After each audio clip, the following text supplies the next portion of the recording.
बड़े भारी मन से बार बार एक वक्तव्य माननीय प्रधानमंत्री का दोहराना पड़ जाता है। मजबूरी है इसलिए दोहराना पड़ जाता है क्योंकि देश का सवाल है। ये वक्तव्य आप ही नहीं, विश्व भर इस वक्तव्य से भली भांति परिचित है। 19 जून 2020 का यह वक्तव्य, न कोई घुसा था, न कोई आया था, न कोई घुसा हुआ है। यूपीएससी में या कौन बनेगा करोड़पति में अगर ये सिर्फ लाइनें डाल दें तो सबको मालूम पड़ जाएगा ये किस व्यक्ति ने किस विषय पर बोला और उसका परिणाम क्या भुगतना पड़ रहा है आज भारत को। मिस्टर क्लीन चिट, ये हमारे प्रधानमंत्री को आज मैं नई उपाधि देना चाहता हूं। मिस्टर क्लीन चिट ने चीन को एक क्लीन चिट दी 19 जून 2020 को यह वक्तव्य देकर। इतना गैर जिम्मेदाराना बयान था कि जितनी बार इसको दोहराया जाए उतना कम होगा। इस वक्तव्य की वजह से जो हमारे गलवान को लेकर, घोघरा को लेकर, हॉट स्प्रिंग के एक हिस्से को लेकर जो करारनामे भी हुए हैं, जो समझौते भी हुए हैं, वह भी गैर बराबरी के समझौते हो गए। The balance is tilting towards China. गैर बराबरी के समझौते क्यों हुआ ये? मैं आपकी इंतजार करूं या चलने दूं? जो नया कैमरा आया है मैं बोलता रहूंगा फिर रिपीट कर दूंगा।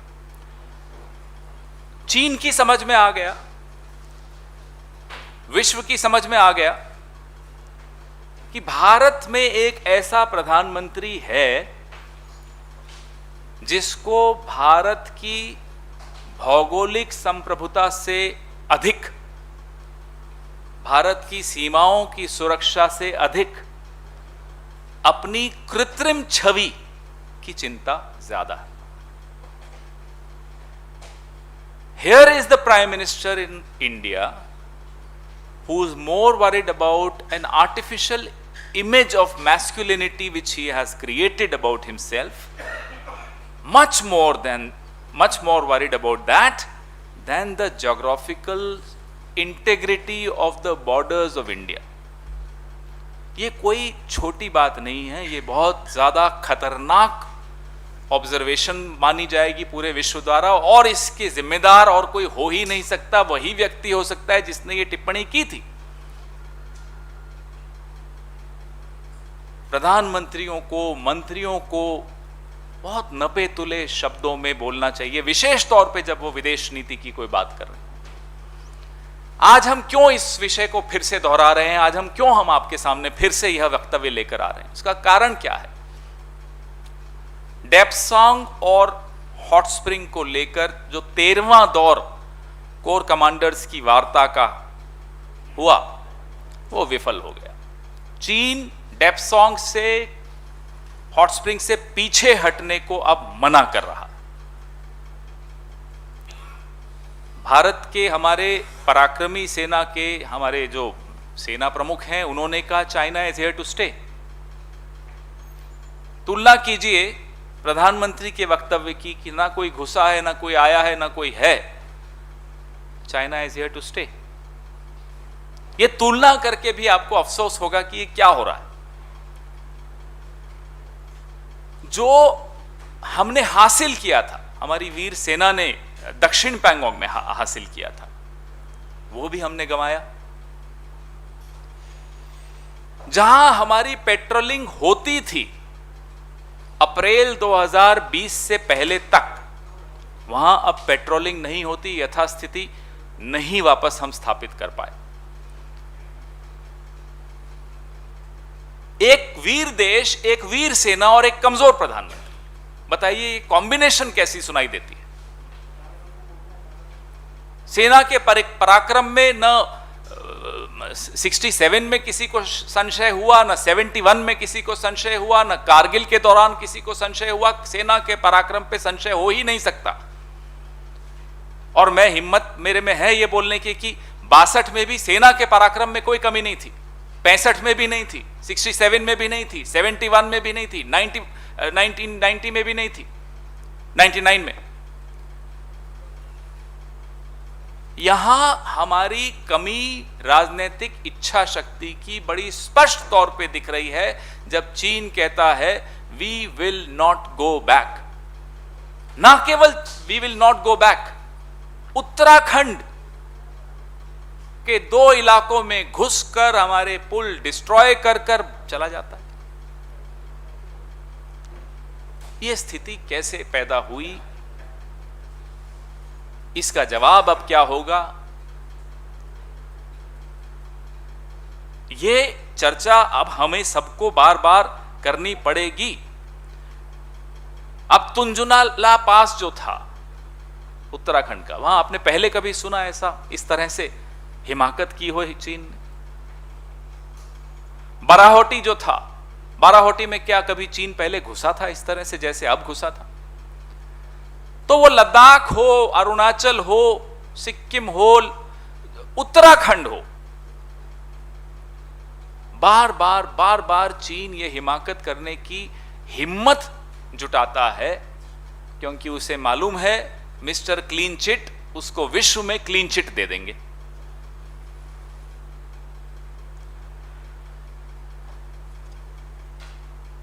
आप कल का जो स्टेटमेंट आया मिनिस्ट्री ऑफ एक्सटर्नल अफेयर्स का कि यूनिलैटरल अटेम्प्ट्स हो रहे हैं चीन द्वारा स्टेटस को, यथास्थिति को डिस्टर्ब करने के, उसको भंग करने के, इस स्टेटमेंट को आप तुलना करिए 19 जून 2020 के। मैं बार बार 19 जून 2020 का वो दिन आपको स्मरण कराता रहूंगा, क्योंकि वह दिन इस देश के इतिहास में एक काला दिन या काला अध्याय माना जाएगा, जब देश के एक प्रधानमंत्री ने दुश्मन को क्लीन चिट दी, और वो गलत क्लीन चिट थी। वो अलग बात है कि 2021 के पहले 6 महीने में चीन से हमारा व्यापार 62.7% बढ़ गया है। आप बताइए, दुश्मन देश रिकॉर्ड तोड़ व्यापार, 62.7% बढ़ जाना व्यापार का एक दुश्मन देश से कैसे संभव होता है? क्योंकि मिस्टर क्लीन चिट ने क्लीन चिट दे दी। हम सरकार से यह जानना चाहते हैं कि देश के प्रधानमंत्री ने 19 जून 2020 को देश के सामने, विश्व के सामने एक झूठ क्यों परोसा? Why did the Prime Minister of India lie to the nation, to the world, giving a clean chit to China, a misplaced clean chit to China? 100 PLA के सैनिक उत्तराखंड के 5 किलोमीटर भीतर घुसकर बाराहोटी और तुंजुनला पास में कैसे घुसकर आए और पुल तोड़कर वापस गए? अगस्त 30, 2021 आप ही लोगों ने रिपोर्ट किया था। यह संभव कैसे हुआ? यह क्यों संभव हो रहा है कि लद्दाख, उत्तराखंड, सिक्किम, अरुणाचल प्रदेश में बार बार चीन आकर अपना इंफ्रास्ट्रक्चर मजबूत कर देता है? 2005 की एक एग्रीमेंट मनमोहन सिंह जी के वक्त हुई थी, उससे पहले भी 4 एग्रीमेंट्स हो चुकी हैं। 93 की एक एग्रीमेंट थी, बॉर्डर पे कैसे कोएग्जिस्ट करना है उसको लेकर, कैसे साथ साथ समन्वय के साथ रहना है बॉर्डर पे, उसको लेकर क्या हुआ उन एग्रीमेंट्स का? आखिर क्या कारण है कि 5 एग्रीमेंट जो हिंदुस्तान और चीन के दौरान पिछले दशकों में हुई, आखिरी मनमोहन सिंह जी के वक्त 2005 में हुई, जो बड़ी अच्छी एग्रीमेंट मानी जाती है विश्व समुदाय द्वारा,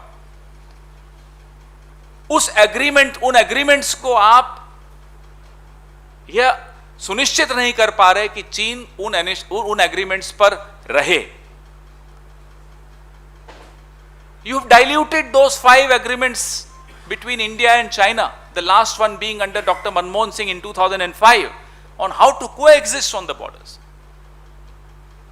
Why is this weak government unable to make sure that China adheres to these agreements also? We have a brave nation, we have a brave army, and the army has repeatedly proven its track record of bravery, whether it's 62, 65, 71, 67, 91, 1999 during Kargil. Every time the army has proved its ability, its competence. So why do we have a weak prime minister who dilutes every strength of India. जो चीन की बार बार हमारे सीमाओं में घुसने का जो एक सिलसिला पिछले 1.5-2 सालों से विशेष तौर पे चल रहा है, जो हमारा दौलत बेग ओल्डी सेक्टर है, डेप्सांग सेक्टर, और डेप्सांग तो मैं आप सबको याद होगा, डॉक्टर मनमोहन सिंह के वक्त भी डेप्सांग में चीन ने हिमाकत की थी 2013 में, 21 दिन में वापस चले गए थे। कूटनीति तेज तेज नारे लगाने से नहीं होती, ऊंचे ऊंची आवाज में भाषण देने से नहीं होती, कूटनीति चुपचाप होती है। There is strength in silence in diplomacy, and the silent diplomacy of Dr. Manmohan Singh gave us results. These loud masculine slogans do not give us results. Now that comparison has to be made. वो तुलना करते रहना पड़ेगा।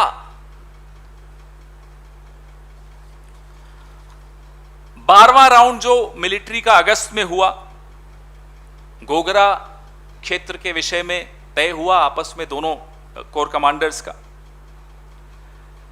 लेकिन Daulat Beg Oldi sector पे फिर से चीन ने पूरा जमावड़ा किया।